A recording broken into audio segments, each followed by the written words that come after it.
BC reservations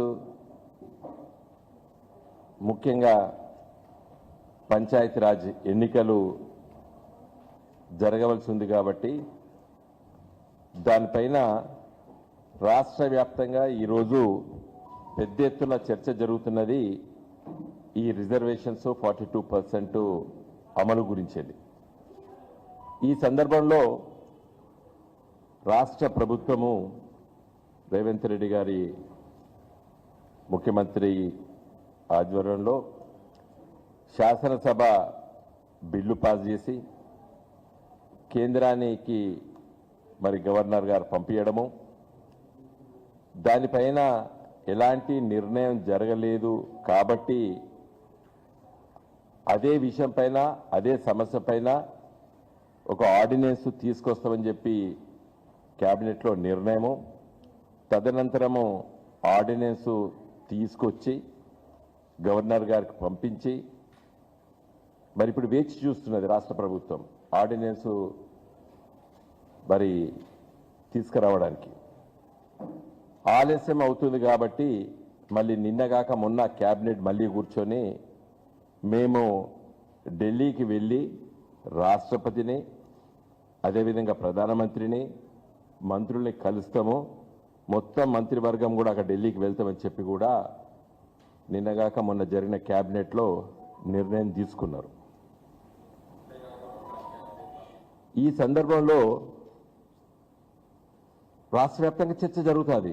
మరి 42% బీసీలకు రిజర్వేషన్లు అంటే పంచాయతీరాజ్ ఎన్నికలు ఉన్నాయి కాబట్టి ఆ ఎన్నికల్లో అమలు అవుతాయా కావా, ఎన్నికలు ఎప్పుడు జరుగుతాయి, రాజకీయ నాయకులు ఎవరి ఫోన్లో ఏం మాట్లాడడం వల్ల ఎన్నికలు ఉంటాయా ఉండవా, ఉంటే ఎప్పుడు ఉంటాయి, ఇదే చర్చ జరుగుతుంది. కాబట్టి మా బీఆర్ఎస్ లీగల్ టీం మేము కూర్చొని దీనిపైన ఇటీవల చాలా సందర్భాల్లో వీటిపైన మేము డిస్కషన్ నార్మల్గా చేస్తుంటాం. నేను ఈ మధ్య చైనా దేశాన్ని పర్యటించే సందర్భంలో జూలై 2వ వారంలో మా మిత్రులు నాకు ఫోన్ చేసి మరి ఇట్లా ఆర్డినెన్స్ గవర్నర్ గారు పంపారు, ఆ సాయంకాలం వరకు సంతకం పెడతారని చెప్పి అంటున్నారు అని చెప్పి చెప్పడం జరిగింది. మేము డిస్కస్ చేశాం. ఎట్టి పరిస్థితుల్లో కూడా గవర్నర్ గారు ఈ రోజు కాదు ఇంకా చాలా సాయంకాలాలు కావాలి, సంతకం పెట్టడం అంత తేలిక కాదు ఈ సమస్య పైన. ఎందుకంటే ఒకే విషయం పైన శాసనసభ చట్టం అంటే బిల్లు పాస్ చేసి ఆమోదం కోసం గవర్నర్ గారి అసెంట్ కోసం పంపినటువంటి అదే సబ్జెక్ట్ పైన మళ్ళీ ఆర్డినెన్స్ తీసుకురావడం అనేది అది వీలు కాదు. మరి ఈ సమస్య పైన గవర్నర్ గారు రాష్ట్రపతికి పంపించినట్టు కూడా పత్రికల్లో చదివినాము. కాబట్టి ఆ సమస్య పైన ఈరోజు సాయంకాలం గవర్నర్ గారు సంతకం పెడతాడు ఆర్డినెన్స్ మీద, వచ్చే వారమే ఎన్నికలు అని చెప్పి చర్చ జరిగింది. కానీ మేమైతే ఆ రోజు అని చెప్పినాం అది వీలు కాదు చట్టం. ఎందుకంటే ఆర్డినెన్స్ అనేది శాసనసభ కానీ సభలు లెజిస్లేటివ్ అసెంబ్లీ పార్లమెంటు ఢిల్లీలో ఇక్కడ శాసనసభ కానీ కూర్చొని సమయంలో అంటే ఆ హౌస్ మరి ఫంక్షనింగ్ లేని టైంలో అంటే హౌస్ నడవని సమయంలో కూడా అర్జెంట్ ఉంటే ఆర్డినెన్స్ ఇస్తారు, అది అందరికీ తెలుసు. కానీ శాసనసభ పాస్ చేసిన తర్వాత మళ్ళీ ఆర్డినెన్స్ చేయడం అనేది చాలా ఆశ్చర్యకరం అని మేము అనుకున్నాం. మేము అసలు విషయం ఏంటంటే ఈరోజు మేము పత్రికాముఖంగా పత్రికా మిత్రుల ద్వారా ఈ రాష్ట్ర ప్రజలకి ముఖ్యంగా 2 జాతీయ పార్టీలు భారతీయ జనతా పార్టీకి కాంగ్రెస్ పార్టీకి మేము ఒక ప్రశ్న వేస్తున్నాం. ఎవరిని మోసం చేయదలుచుకున్నారు మీరు? తెలంగాణ ప్రజల్ని ముఖ్యంగా వెనుకబడ్డ తరగతుల బిడ్డల్ని ఎందుకు మోసం చేస్తున్నారు బీజేపీ అండ్ కాంగ్రెస్ పార్టీలు? మీరు నేషనల్ పొలిటికల్ పార్టీస్, ఈ దేశాన్ని పరిపాలించింది మీ ఇద్దరే. కాంగ్రెస్ బీజేపీ ఈ దేశాన్ని పరిపాలించింది గత 70 సంవత్సరాలు, ప్రత్యేకంగానే అయితే సపోర్ట్ చేసి కానీ. ఇది చిత్తశుద్ధి ఉంటే మీరు చేయవలసిన పని ఏంది? సుప్రీంకోర్టు ఇదివరకే ఇందిరా సహాని కేసులో స్పష్టంగా జడ్జిమెంట్ ఇచ్చింది. 50% రిజర్వేషన్లు కంటే ఎక్కువ ఉండకూడదనే ఒక జడ్జిమెంట్ వచ్చింది ఈ దేశంలో. అత్యున్నత న్యాయస్థానం సుప్రీంకోర్టు జడ్జిమెంట్ ఇచ్చింది. దాన్ని ఏ విధంగా మీరు ఓవర్కమ్ కాగలుగుతారు? అన్లెస్ శాసనసభలు కానీ లేకపోతే పార్లమెంటు కానీ ఏ చట్టాలని నిజంగా ప్రజలకు సేవ చేసే చట్టాలు వాటిని కోర్టుల బారి నుండి రక్షించాలంటే 9th షెడ్యూల్లో పెట్టాలి. 9th షెడ్యూల్ అనేది ఏంటి? రాజ్యాంగంలో 9th షెడ్యూల్ ఎప్పుడు అది రాజ్యాంగం రచించినప్పుడు దాన్ని పొందపరచలేదు. 1950 జనవరి 26వ తారీఖు నాడు. ఒక సంవత్సరం కాలం తర్వాత మన దేశ మొదటి ప్రధాని పండిత్ జవహర్లాల్ నెహ్రూ గారు 1951లో రాజ్యాంగ సవరణ చేసి 9th షెడ్యూల్ని రాజ్యాంగంలో పొందుపరిచారు. ఏ ఉద్దేశంతో 9th షెడ్యూల్ పొందుపరిచారు?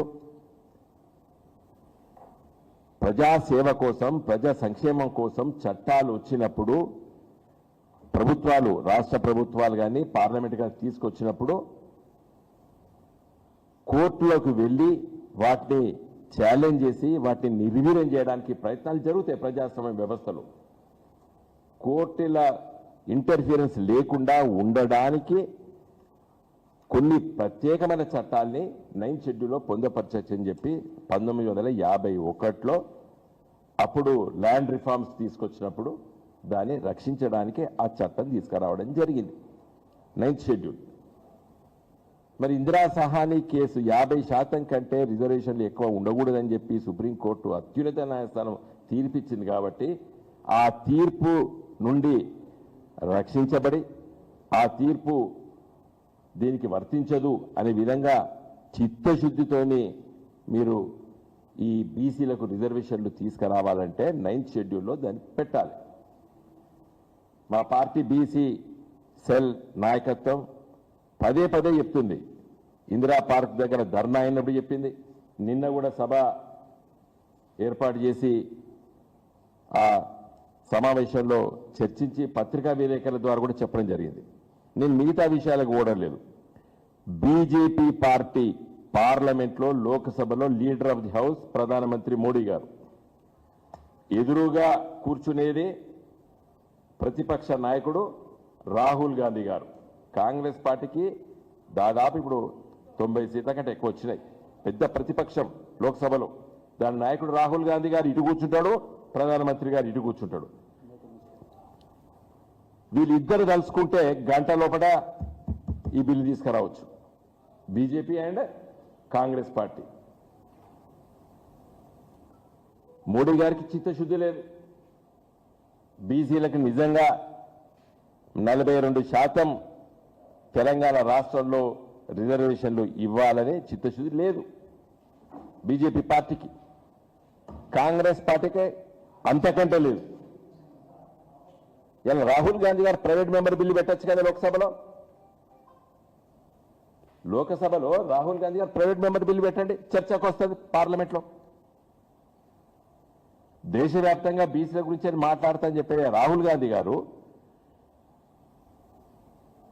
రేవంత్ రెడ్డి గారు అయితే బిల్లు పాస్ చేయించింది కదా తెలంగాణ శాసనసభలో. కమాన్, ఆ బిల్లును 9th షెడ్యూల్లో పెట్టమని చెప్పి ఒక ప్రైవేట్ మెంబర్ బిల్లు పెట్టండి లోక్సభలో. రాహుల్ గాంధీ గారు, మోడీ గారు సపోర్ట్ చేస్తాడా చేయడం తేలిపోతుంది. నువ్వు అడగవు, ఆయన చెయ్యడు. కాబట్టి ఈరోజు మా పార్టీ లీగల్ సెల్ మేము ఆలోచించింది, మేము చెప్పదలుచుకున్నది ఏంటంటే, చిత్తశుద్ధి లేదు బీజేపీకి లేదు, కాంగ్రెస్ పార్టీకి లేదు. ఈ రెండు పార్టీలు కూడా తెలంగాణ రాష్ట్రంలో బీసీ వర్గాలని ఓ విధంగా మోసం చేస్తున్నారు.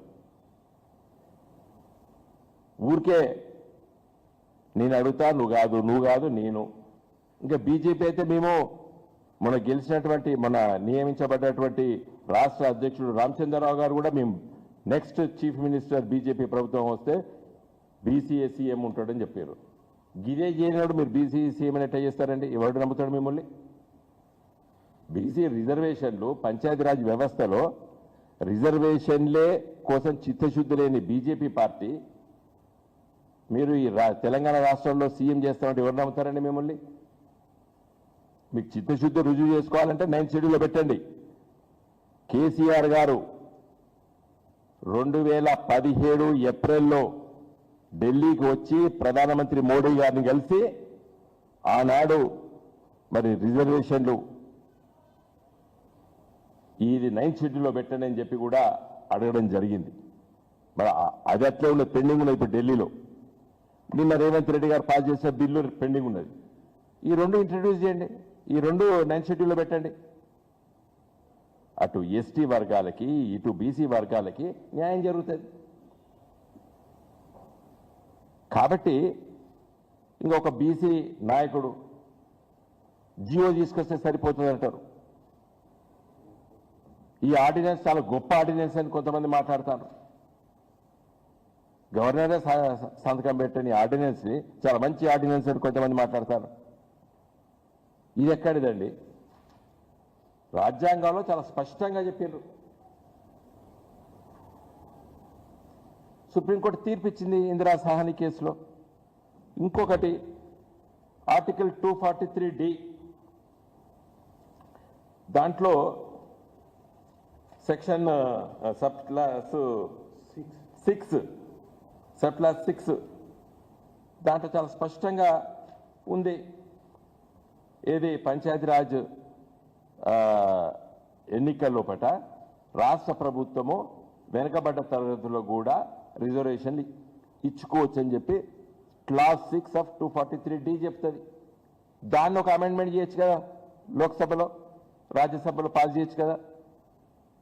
ఆ రాష్ట్రాల్లో ఉన్నటువంటి బీసీ వర్గాలకి ఇంత జనాభా శాతం ఉన్నది, ఆ శాతాన్ని ఆ నిష్పత్తి ప్రకారంగా మీరు సీట్లు ఇవ్వచ్చు అని చెప్పి ఆర్టికల్ 243Dలో చెప్పచ్చు కదా, చెప్పరు.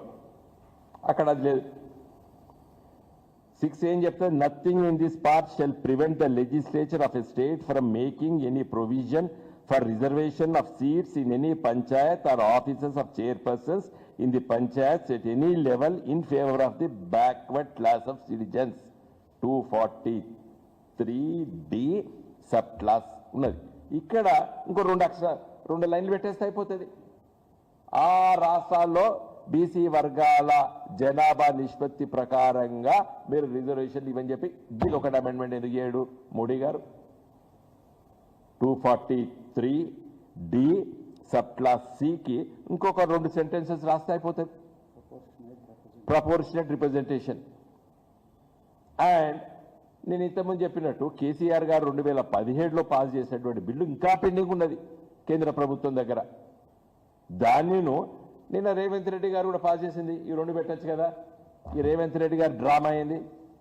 మేము అందరం పోయి ధర్నా చేస్తాం. ధర్నా ఎందుకు చేయాలా? నువ్వు ముఖ్యమంత్రి, నువ్వు ఎందుకు ధర్నా చేయాలా? అడిగేది సక్కంగా అడుగు రాదు. మీ రాహుల్ గాంధీ గారిని పట్టుకొని పోయి ప్రధానమంత్రిని కలువు, మేమందరం వింటాం. చేస్తాడా చేయడా చూద్దాం. జీవో అని ఆర్డినెన్స్ అని మోసం చేస్తున్నది కాంగ్రెస్ పార్టీ, బీజేపీ పార్టీ.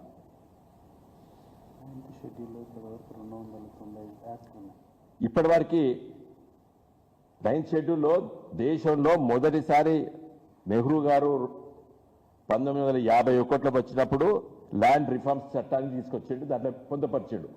ఇప్పటి వరకు 284 ఉన్నాయి. ఇప్పుడే మా భరత్ గారు అంటారు 290 దాకా కూడా వచ్చినాయని చెప్తున్నారు.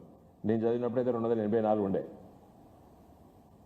దాదాపు 290 ఈరోజు 9th షెడ్యూల్లో ఉన్న చట్టాలు. వివిధ రాష్ట్ర ప్రభుత్వాలు, వివిధ రాష్ట్ర శాసనసభలు, పార్లమెంటు తీసుకొచ్చినటువంటి చట్టాలు 9th షెడ్యూల్లో గన్ని ఉన్నాయి. ఇంకొకటి ఎక్కువైతుంది, ఇంకో 2 ఎక్కువైతాయి. కేసీఆర్ గారు పాస్ చేసింది ఒకటి ఉన్నది, నువ్వు నిన్న పాస్ చేసింది ఒకటి ఉన్నది. ఈ 2 పెట్టమని చెప్పు మోడీ గారిని, రాహుల్ గాంధీ గారిని.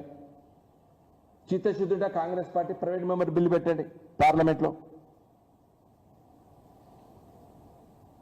నేను ఎన్నో ప్రైవేట్ మెంబర్లు బిల్లు పెట్టాను. ప్రైవేట్ మెంబర్ బిల్లు పెడితే పాస్ అవుతుందని కాదు, at least you can sensitise the government, you can sensitise the bureaucrats.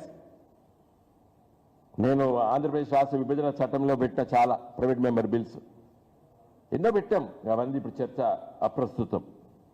మీరు రాహుల్ గాంధీని పెట్టమని చెప్పి రేపు అసలు మోడీ గారి సంగతి తేలుతుంది కదా.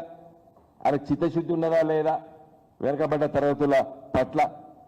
కానివ్వండి, గ్రామీణ ప్రాంతాల లోపల పంచాయతీరాజ్ వ్యవస్థ లోపల బీసీ నాయకత్వాన్ని పెంచుకోవాల్సిన అవసరం ఉన్నది. ఇవాళ ఇప్పుడు మా లీగల్ సెల్ ఉంది.